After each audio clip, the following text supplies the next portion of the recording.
Goats are not anything I expected. We got the goats when they were 1 and 2 days old, and so we had to bottle feed them from the get-go, which means that they've really bonded to us. And in bonding to us, you know, they hear our voices and they let us know that they're there because they want us to be near them all the time. So it can be a little trying to have a constant goat call across the chicken Hill Gardens all the time. But they're sweet animals, and you know, they can be really fun, especially when we take them for walks, you know, out to the field where they can just do their thing and run and play and eat the materials and stuff that are growing wild out there.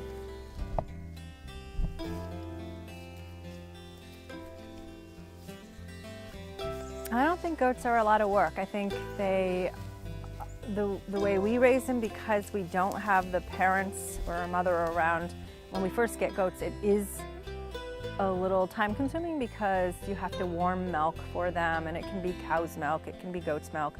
You could even buy milk replacer. The first year we raised our goats on bottle milk, so I'd have to heat up the milk 2 to 3 times a day, and my husband and I would feed the goats a little bit of milk, and that goes on for about 2 months before they get weaned off of milk and then just drink water and eat a little bit of grain.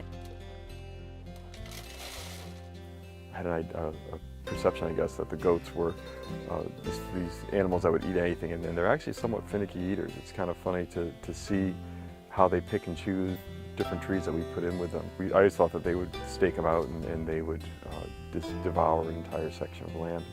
Not the case. They end up tying themselves up more than anything else. So what we do is we actually take the food to the goats and let them strip the leaves, and then we use the wood for different purposes.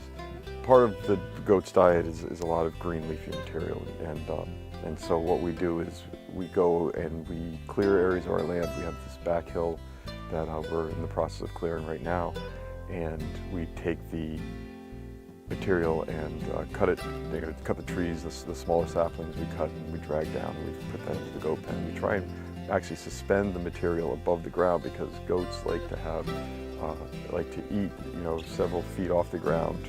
That's kind of the area. So maybe from my knees to my shoulders is like the perfect browsing area for a goat. So they're browsers, so they don't necessarily eat things off the ground. That's kind of what I first understood about goats. Everybody always said, goats eat anything, but that's not the case at all. So they consume a lot of things like buckthorn and sumac. Their favorite is maple. Actually, no, their favorite is buckthorn.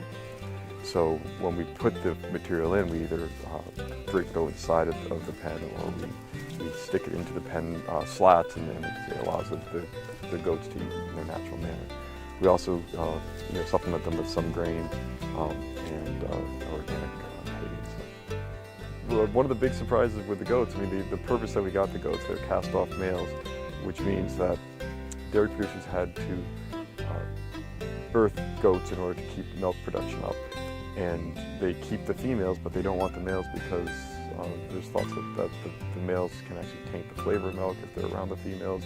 Most goat producers, from my understanding, want to just keep one male, possibly 2 of the other one company, but it's a waste of their material and effort to raise more males than that because they don't provide them any benefits unless you're raising them for meat. We had friends from Jamaica, and they consumed meat, and we did a little further research, and we found out that goat is actually one of the most widely consumed meats throughout the world, and we were kind of curious about it. We didn't know much about goat. I think we had very little experience about eating it, but we were very interested in raising as much meat as possible for our own consumption.